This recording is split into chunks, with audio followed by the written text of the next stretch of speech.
the San Antonio Behavioral Health Hospital, and he's got a presentation on healthcare, or care for the caregiver, a dual matrix approach for resource utilization. So please give them a big round of applause, please. Thank you.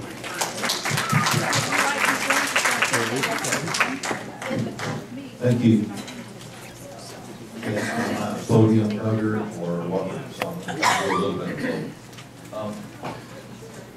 First, I'd like to acknowledge that great presentation that Valerie Taylor did with the Alzheimer's Association, with a lot of really cool information and good stuff, resources.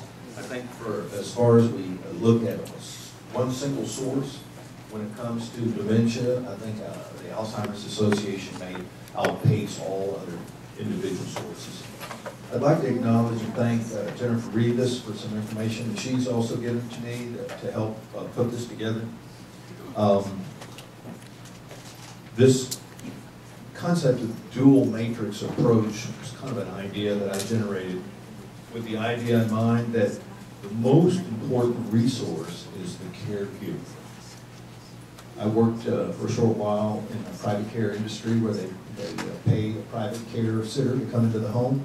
And a lot of times we were called in to help the family when the primary caregiver collapsed and broke down. And so the area where she touched base, Ms. Taylor, on the caregiver burnout, I think cannot be underestimated as a risk factor or overemphasized as an area of importance, particularly when we're looking at providing care for someone who has dementia. Also for anyone else who has care needs, whether it's a quadriplegic or someone in the home that just needs care, and it's not necessarily dementia, but they need a caregiver.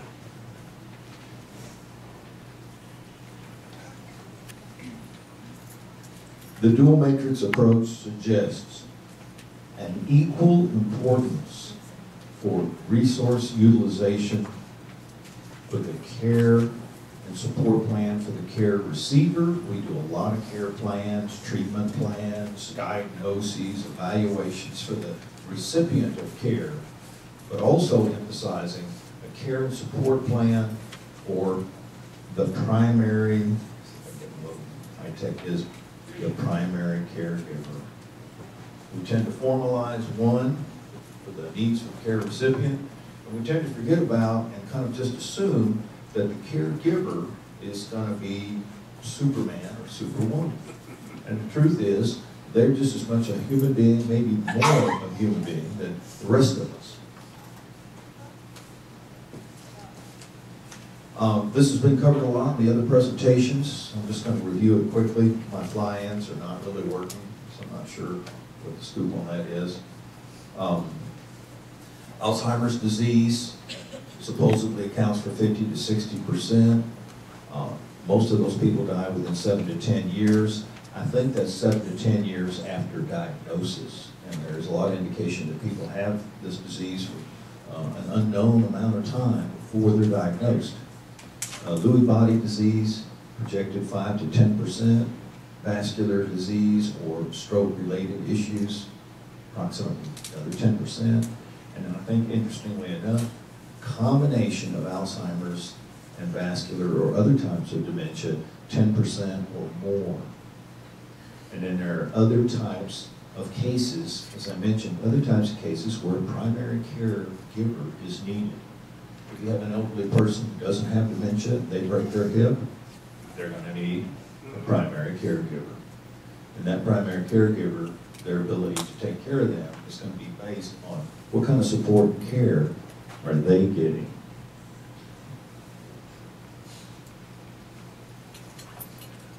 The caregiver role can be demanding, difficult, challenging, stressful. It can be a labor of love. It can be a labor of grueling sacrifice and crucifixion.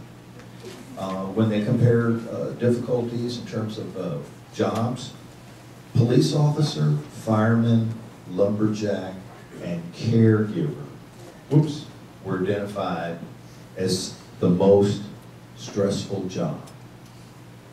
Who is the primary caregiver?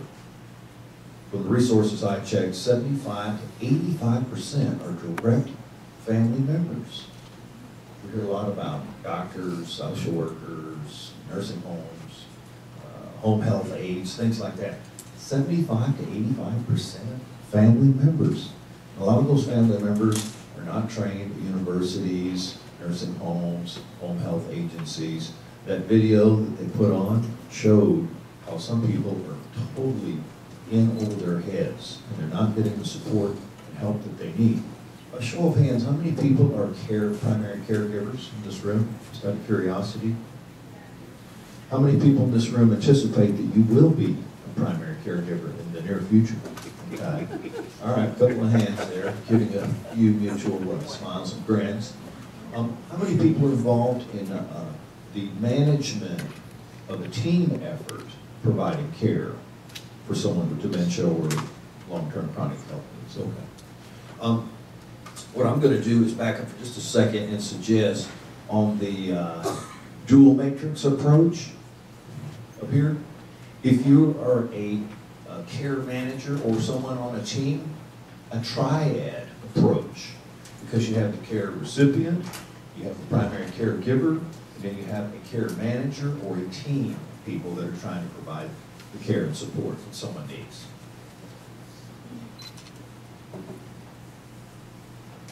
When it comes to dementia, it's a debilitating disease of the mind and it causes all kinds of difficulties.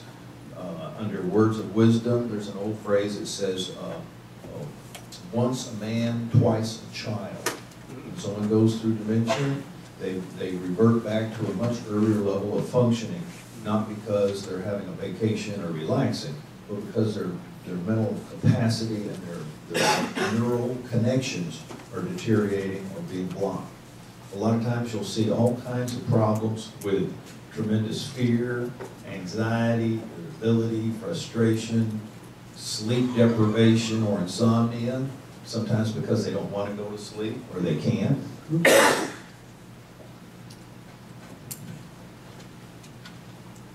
Isolation, anger, rage, depression, mental health symptoms creep into the picture frequently.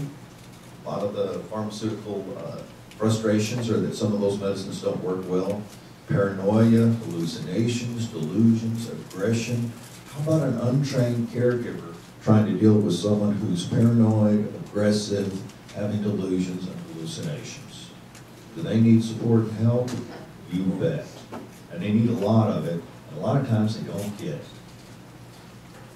That person's ability to respond to the caregiver, their loss of focus, their difficulty in coping and functioning, increased inability to communicate what their needs are and what their concerns are.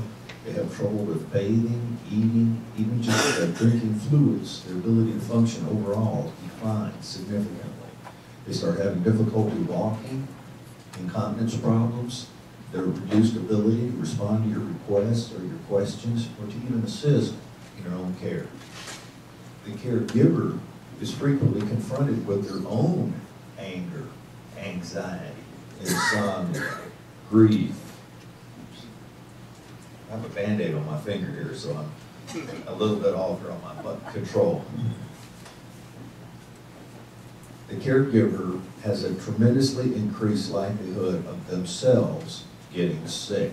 There are a lot of research indicators that stress level affects physical illness.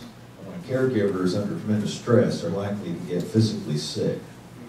Also, they tend to neglect themselves because they're so focused on the care recipient that they're not taking care of themselves. Their stress level and frustration is going to increase, particularly as the person's functioning decreases that they're taking care of. They're going to have difficulty coping. You're going to naturally get agitated with repetitive, inappropriate demands. Their burnout is going to be an increasing issue. And sometimes their own mental health is going to be compromised with hopelessness. And also they may be accused of wrongdoing by a care recipient who's having some delusions and paranoia because of their illness. Some of the assumptions on the dual matrix approach is that if we take this approach, good care for the caregiver is beneficial for both the care recipient and for the caregiver, and I would suggest having more than one caregiver. The caregiver role is very demanding, and it's likely to become increasingly difficult and increasingly demanding.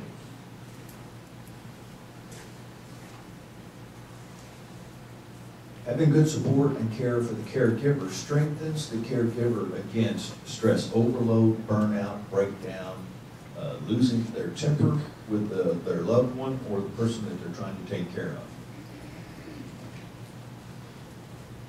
It also supports sustained quality of care and quality of life for this care recipient, the person that we're so worried about, who has dementia and has a lot of needs. And I think if we're taking good care of the primary caregiver, it not only enables them to take better care of their patient or the care recipient, but it might enable them to actually do a better job. And also, if they're getting support and help, that input might involve specific ideas and ways that they can do a better job and maybe even be less stressed. It may delay institutional or nursing home placement for the care recipient. And I saw this frequently in the private care business, where over 20 different companies are available here in San Antonio for $10 or more per hour to have someone paid come into the home and help take care of the care recipient. If we can delay a nursing home placement, that may be advantageous to everyone concerned. If the primary caregiver is getting help, it may be cost effective because it's going to be less expensive than paying someone $15 an hour, and they may have a 2-day minimum that requires 16 hours at that rate. Now, that's about a little over $300 a week. That adds up pretty fast. It may also reduce anger, grief, and guilt afterwards if the caregiver has done their best and didn't break down because they had a certain amount of support and help along the way. There may be other benefits. I'm not really sure what those would be, but I stopped the list at this point because the slide was running out of space.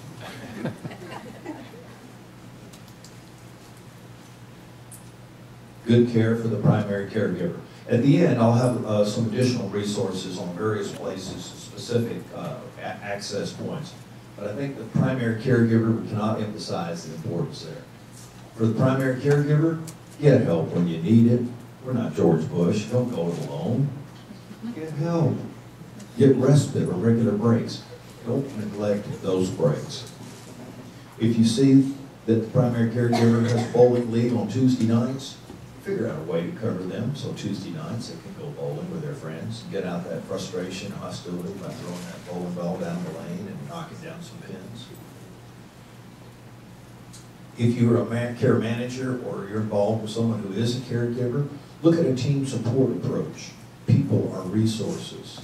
Look at who the primary caregiver can go to when they need help, when they need to blow off some steam, when they need ideas, when they need a socialization. Even a 5-minute phone call while their care recipient is taking a nap could be very helpful. You might not have to go anywhere to provide that kind of support for a primary caregiver. This section here, target areas for process improvement.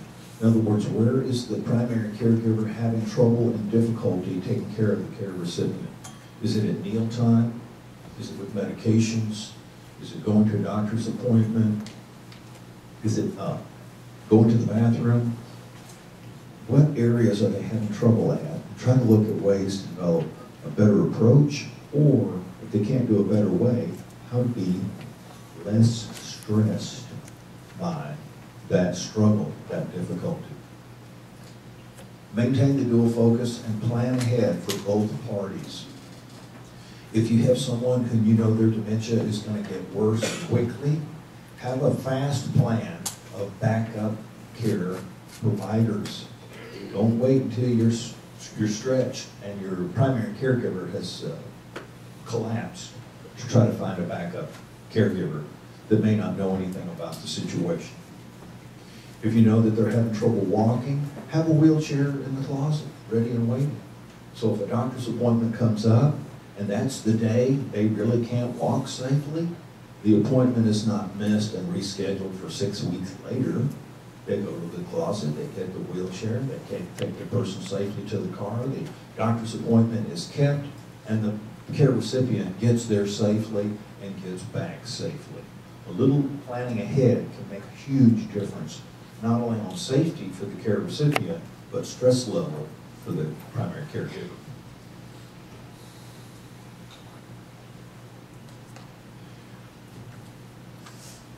Under accessing resources, assess the needs of the care recipient and the primary caregiver. Then seek the resources to meet those needs.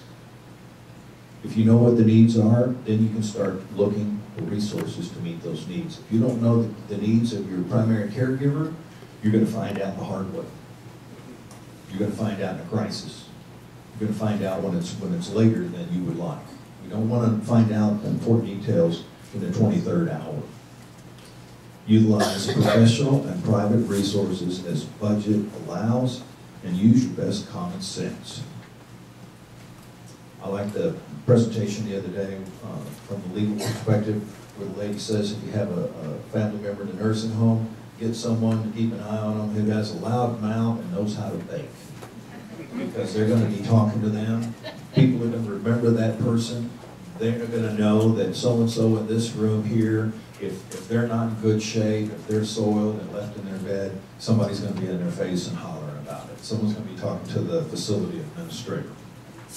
There's an old saying in the time management business, work smarter, not harder. I think that applies especially to primary caregiver. When you're dealing with someone who has dementia or special care needs, tap into what others have done, what's been successful. Don't reinvent the wheel. The wheel's a wonderful invention.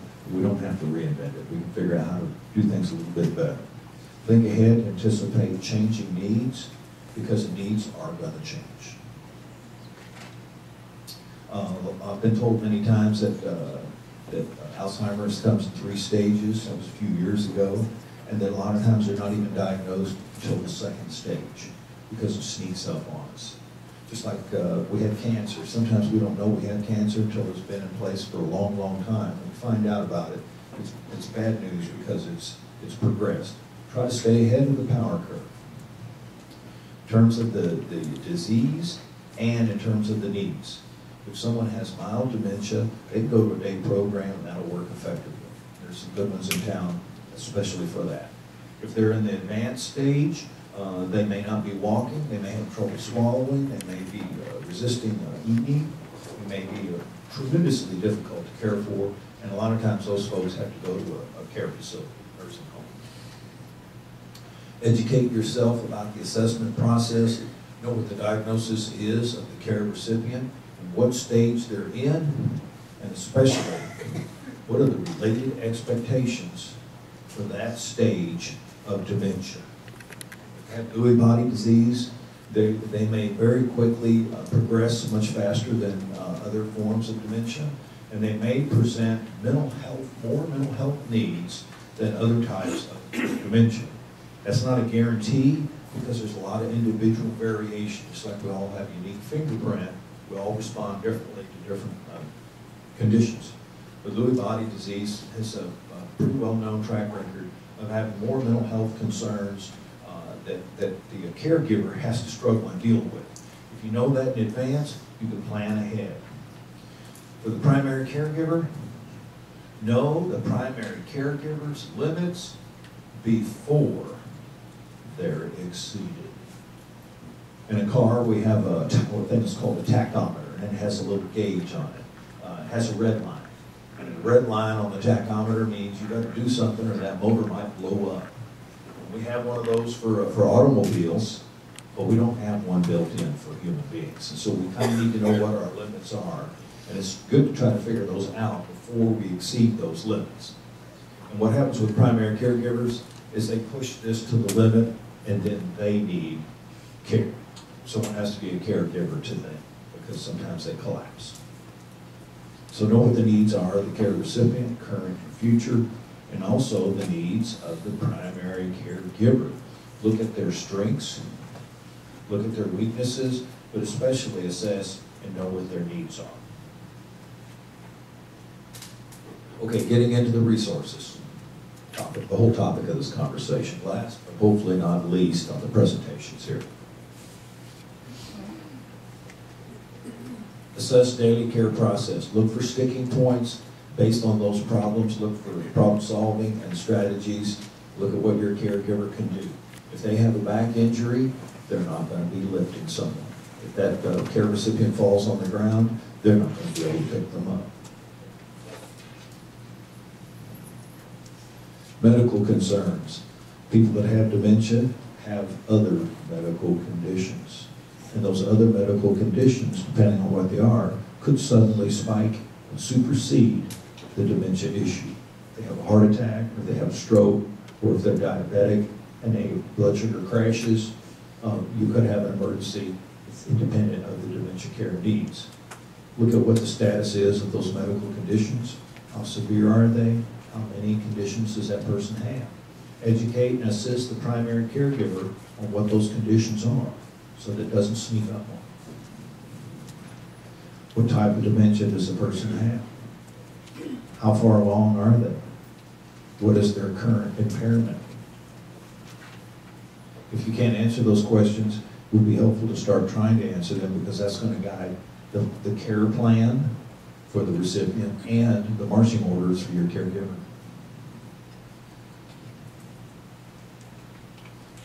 If it's Alzheimer's, is it Lewy body? Is it dementia? Is it delirium? Is it a brain injury? Depending on what the assessment tells you, that helps guide what needs to be done and perhaps how to do it. Who is the primary caregiver? Is it a paid person that's never seen this care recipient prior to this chapter in life? Or is it a family member, a child? Was that child the black sheep of the family? Is it a spouse who's working full-time somewhere else? A colleague of mine who works full-time, and his mother-in-law just moved into their home, and she has mild dementia. And so he's working full-time, and he's the primary caregiver for her. He's in his late 60s. Is he burning the candle at both ends? Yeah. You better believe it. I tried to get him to come to this presentation, but he said he was too busy. I believe him. I'm going to give him a copy. If you're the primary caregiver, have a consultant, an advisor, or a partner that's helping you. You ever hear of the old buddy system? It works. Whether it's for weight loss, trying to quit smoking cigarettes, running a race, carrying a heavy item, being a primary caregiver. If the buddy is the care recipient, then they may drop out at a certain point because they're your partner all along. They're trying to do the best they can. They're under diminishing conditions. So have a backup or other team members. My background is in mental health, and so I'm a little more biased in this area. Look at the mental health needs of the care recipient and the caregiver. Is the caregiver someone who's had a sporadic depression throughout their life? And we put them in a very demanding, difficult situation, taking care of a loved one. Are they going to have more problems with depression? You bet. Are they getting treatment, taking care of their depression? If they've neglected that prior to this demand, and now they're the caregiver, they could crash and have to go to the hospital for severe depression. Look at the physical environment where the care recipient lives and where the care is being provided. Look at safety concerns, risks, hazards. Look at corners. When I was doing some marketing in the private care industry, I visited a home, and the home had beautiful antiques and furnishings all over, but it was an obstacle course of severe hazards and danger. I asked the This is an interesting table here. It had sharp corners, it was in a bad location. I would have tripped over it if I hadn't noticed how beautiful it was. Oh, that's his favorite table. Oh, let's move it next to his chair instead of right here in the corner leading to the bathroom in the hallway. Yeah. Let's move it right next to him. So you can see that his favorite table, anytime, all the time, not trip over it and cut himself in the head. They moved it before we left. I helped him. Look at simple, easy things that could prevent an accident. It's a lot easier to prevent an accident than to send someone to the doctor's office or the emergency clinic for stitches. Look out for falls, depression, incontinence care issues. Look at ambulation, because of steadiness of gait or fall risk is a huge problem. Nutrition can become an issue because their appetite or their ability to eat may decline significantly. If possible, look at social contacts. Look at certain good or bad times of the day. If a person starts off and has a pretty good morning, but they fade later in the day, maybe have the grandkids come over for 5 minutes in the morning while they're still having their up time. If they have sundowners or they start to fade late in the day, you may need a whole separate set of strategies for how to deal with the evening meal. Bathing might need to be moved to earlier in the day. Different circumstances. If they can ambulate, they might go out and visit somebody, or meet at McDonald's for some coffee.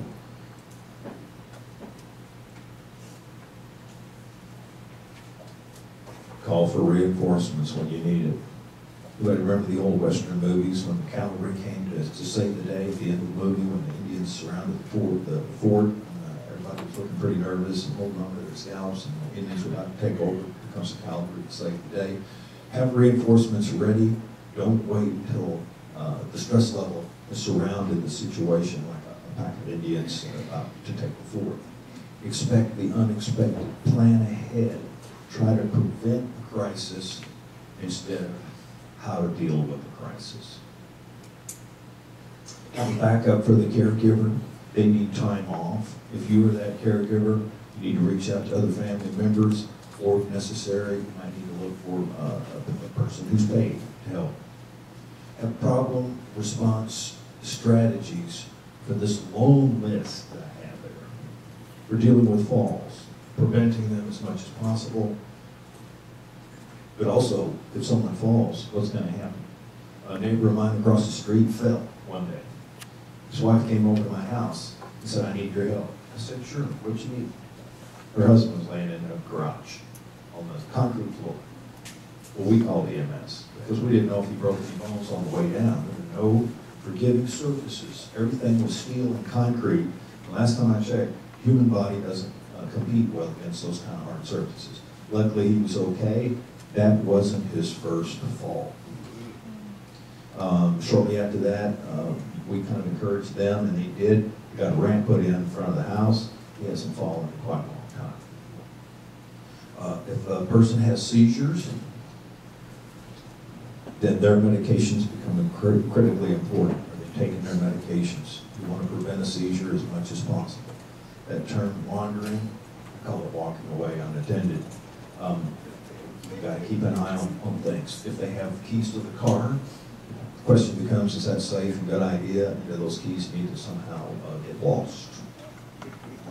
Are they not eating? Is it because they're not hungry or because they're having trouble swallowing? And the difference between those two makes a difference on how you might try to approach it or how you might change the consistency of the diet. If you get problems with physical aggression, you really have some serious problems. Because how does a frail elderly person take care of another frail elderly person who's being aggressive? It's a dangerous situation. Either person could get hurt severely. The care recipient might have a lot of anxiety and fear. They might be paranoid. They might be sleep deprived. They're probably going to be depressed. They're sitting around bored. They may have temper outbursts. I know I would. And so my wife probably going to need a fire hose and a straitjacket to take care of me when my time comes. Either that or a paid World Wrestling Federation guy to keep me under control. Look out for repetitive behaviors. Sometimes a person will do something over and over again, either out of habit or because they're not sure they've done it or they're confused. Sometimes sexuality issues will come up. That was mentioned by Ms. Taylor earlier. Each situation, each person is different. Work with that caregiver so that they know what they can do and how to handle situations, especially when they need help. If someone has an unsteady gait, then safety of the environment becomes critical. If they're having mental health issues, delusions, hallucinations, depression, you may need to have a psychiatrist. And a geriatric psychiatrist is going to be much more qualified to deal with some of these issues. The caregiver typically has significant depression. They're there watching this person that they know love decline. It's a heartbreaking situation. I know people that have been taking care of a family dog who was getting it going downhill and declining, just a family pooch. And next thing you know, that person's severely depressed. When they take them to the vet, that's the person that breaks down. When they put the dog down, everyone's relieved. The person who's taking care of the pooch, they break down that day. Under resources, specifics, I'm going to try to leave these slides up on the screen for a little while.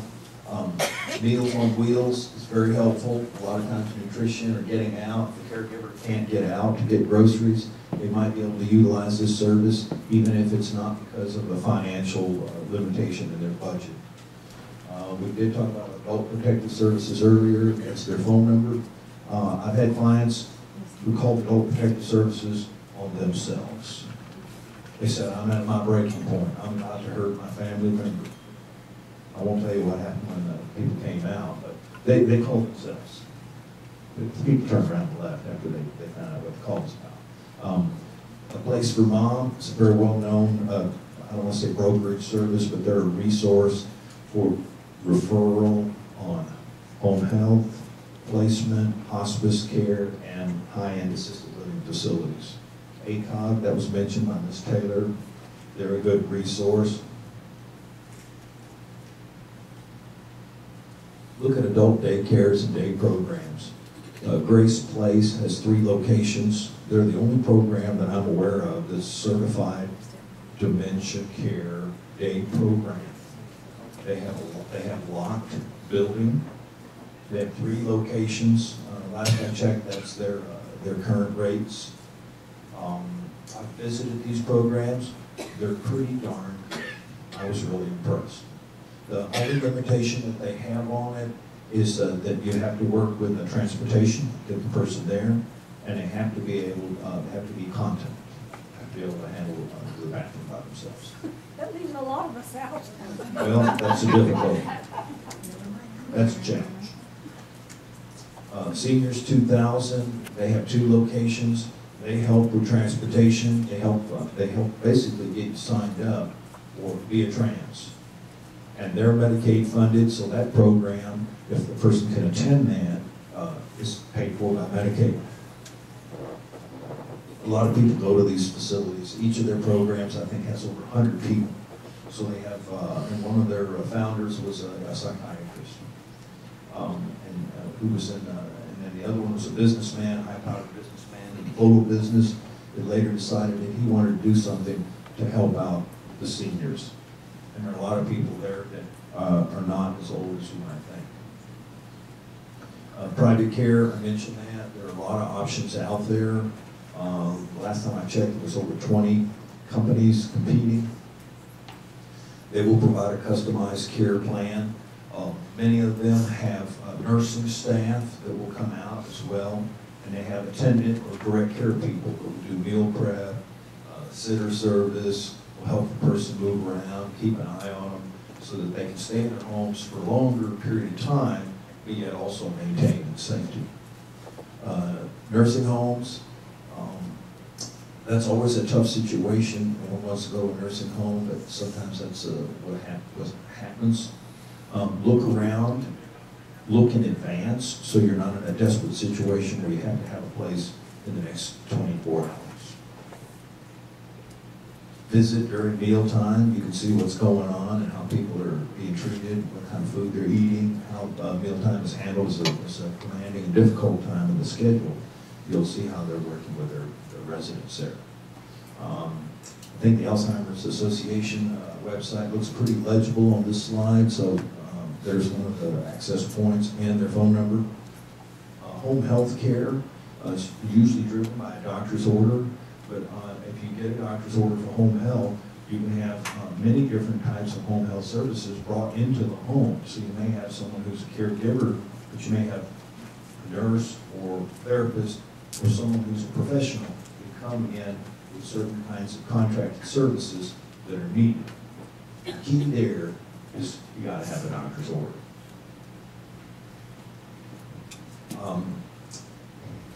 In the private care business, they have memory care or dementia care units. They're out there. Some of them are full. Almost all of them are expensive. The VA has some options that are available, but not unless you're a veteran. I used to work as an executive director for an assisted living facility, and the level of care is independent living. We take care of all your bills and provide meals, but yet they live independently. Assisted living, where they have 3 levels of care plans that we would import to meet the needs of that person. And dementia care at the highest level of need, but at the lowest level of function. We had a patient resident who lived in our assisted living facility, and he had dementia. And we were working to try to maintain him in what's called least restrictive environment, the assisted living setting, for as long as possible. Yet his functioning was declining, and at the same time, our level of care in the assisted living system was decreasing to try to maintain him and meet the needs that he had. As he became more problematic and more difficult, we had to struggle to come up with creative ideas. One day, one of the staff ran to my office and said, so-and-so's yelling and screaming in this apartment. So I went down there to see what was going on, and it turned out that when he saw himself in the mirror, he was terrified and claimed that there's somebody invaded his apartment. He didn't recognize himself anymore. So the solution on that was we covered up the mirror. And he was okay with that. He didn't feel the need to pull the sheet off the mirror. He had a beautiful mirror. It was like 4 feet wide and 3 feet tall. Later on, he had difficulty with bathing. We were working to provide bathing care for him, and he thought he was going to drown in the tub, so he would yell, scream, holler, and fight the staff. We worked out an arrangement where we did what's called bed bath. They'd do a sponge bath, and that worked. So we were able to maintain him in an assisted living setting for a considerable length of time. In fact, the time that I was the director there. But it was a challenge. We had to be creative, and our advantage was we had 8-hour shift staff who got to leave, go home and rest, and then come back the next day. And so they got relief on a regular basis. If he was in a home setting, it would be very difficult for a single primary caregiver to take care of him because we got to sleep at night. Even the most dedicated, strongest, committed primary caregiver has to sleep. And when you're asleep, that person might get up and wander out of the house. So it's a challenge. They do have bed alarms or perimeter alarms that you can get for different situations if that's at risk. You might look at and assess, is that a need that's needed there? Or does that caregiver need to go home and someone else covers at night? Under additional resources, National Alliance for Mental Illness, that can be a resource of mental health care. Elder care attorneys, sometimes they can be very helpful, especially for consultation, looking at situation. I've listed 2 that I know, and there's many others. Carol Birch and Miss K.T. Whitehead, they're both very well known here in the community. Geriatric inpatient psychiatric care. We've mentioned a lot of issues related to medication, mental health symptoms, but sometimes the person needs to go into the hospital for a short length of stay. And when you're dealing with a geriatric patient who may need medications, the best place to try some medications with someone whose body's not absorbing medicine like it would like a 30-year-old. I know I'm not a 30-year-old. I don't handle things the way I used to. And also they can observe how they're doing, how those medicines work. Mood stabilizers and antidepressants tend to work fairly well for people with dementia, but it goes from person to person. It depends on the level of dementia and other symptoms that are involved. If you're dealing with psychotic symptoms, all bets are off. It doesn't mean it won't work, but it means it's a lot trickier and it's a lot more problematic. If you have a patient who needs to go into hospital, you want a psychiatrist who specializes in working with geriatric patients. Their knowledge in that area helps give the edge that would not exist if you had just a regular adult psych person who doesn't work with elderly patients. This is a list of the hospitals here in town. I believe I've got all of them listed that have geriatric services. I've got the phone numbers for most of them here. Of course, I listed mine first, but we're a new hospital, San Antonio Behavioral Healthcare. But all of these hospitals provide services for geriatric patients. Just because a person has dementia doesn't mean we should exclude psychiatric service or assessment for medication therapy.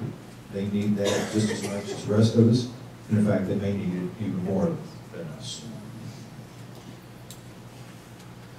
Two great books off of my book shelf that I would recommend for anyone who's going to be a primary caregiver or knows someone who's going to need this. These two books. One's called The 36-Hour Day. That gives you an indication of how much energy and effort and how much work a person who's a primary caregiver has to put into it. Not 24 hours a day, 36 hours a day. I scratched my head when I first saw that. When I started reading the book and working with people, it makes perfect sense. The edition I have is a few years old. They may have a more recent one, but I would strongly recommend that book. The other one, also, I would very strongly recommend it. It's a little bit thicker, but it's also very readable. How to Care for Aging Parents. That one's a little bit old too. They may have a third edition out, I'm not really sure. It's A through Z information needed on any primary caregiver could use. It's also got a great 70-page yellow pages section for resources, information on other resources. I like it because it's very readable and the breakdown on it. You can read it for 5 minutes and get a lot of good information out of it. So if someone is a caregiver, can actually utilize this book while they're on the job. Both of these books, I have copies of both of these books. I would say they're must-haves. How am I doing on time? Great. You got plenty of time. Questions, comments, criticisms? Would you mind putting that, excuse me, would you mind putting up the geri-psych services? Thank you. Yeah, sure. I know a couple of psychiatrists that work with the geriatric patients, and I've heard some war stories, but I've also heard some miraculous stories of benefit and improvement. The person who was doing pretty well, they had dementia, they were in decline, they took a sudden dive. It wasn't real clear why that happened. They admitted them to the hospital. The person was in desperate condition. Throwing feces, angry, aggressive, frail wife couldn't take care of him. They were looking at nursing home. Doctor did some work with him. He returned home in pretty good shape and was able to live with his wife for a number of more months. And it was fairly good quality of life. That doesn't happen in every case, but sometimes you can get dramatic benefit even under torturous conditions. Because of the neural damage of the brain, the person's response to medications is highly variable. Just like you throw a fastball at a pitcher, throws a fastball, some people strike out and somebody hits it over the fence. And so it varies from person to person, and if they're in the hospital, they're under doctor's care and observation. So if they try a medication, something doesn't work or there's a problem, they can quickly take it off. They're in a safe hospital environment to try to minimize any major side effects or problems that might arise. Not a guarantee, but sometimes can make a dramatic difference. Any more questions? No, I think that's all we got. Great. Thank you, folks. Thank you. Thank you very much. Anybody want me to roll back on one of these other slides? I would also encourage, if you have someone who's in home with dementia care, is look at home health care. That can be important to the home. It's not as intrusive. And then you get specialized services brought to the person. And that can include mental health services as well, even counseling. All right, thank you again, once again, Barry. Thank you so much for your time. Here is a notebook for your time and efforts. Thanks so much for coming out here. Thank you. Thank you. All right, ladies and gentlemen, that concludes our first ever Dementia Dynamics Workshop. How was it? I would like to thank Mark Johnson for being on the committee, Barbara Giles, Veronica Salazar, Chris Carr, Marie Brendel, and just thank you for making the time and effort to come out here and to learn this very valuable information. You guys are the primary force. You guys are the foot on the ground doing all the hard work, and just thank you so much for all you've done. And most importantly for today, thank you for the donuts. Most important part of today. Don't forget to turn in all your paperwork, your profile. You can order the DVD for today and yesterday. It has a PowerPoint, it has pictures, it has video. The order form is in the back. It's $10 for both days. Don't forget to drop off your statement of attendance if you're getting CE supplied by me. And be sure to keep an eye on your email for the TMS. If you're not part of the VA, you'll get a message from the TMS. Of course, if you're part of the VA, you're going to go through the TMS and you should know about how to conduct that evaluation. I'll be here in the front to answer all your CE questions if you have any before you leave. Just thank you so much once again for coming out. Again, stay tuned to your email and get ready to fill out my evaluation. Just have a great, wonderful day, and just thank you so much. Thank Goes you. first, go. Goes first, go. You always got to have one kind of finish. That's what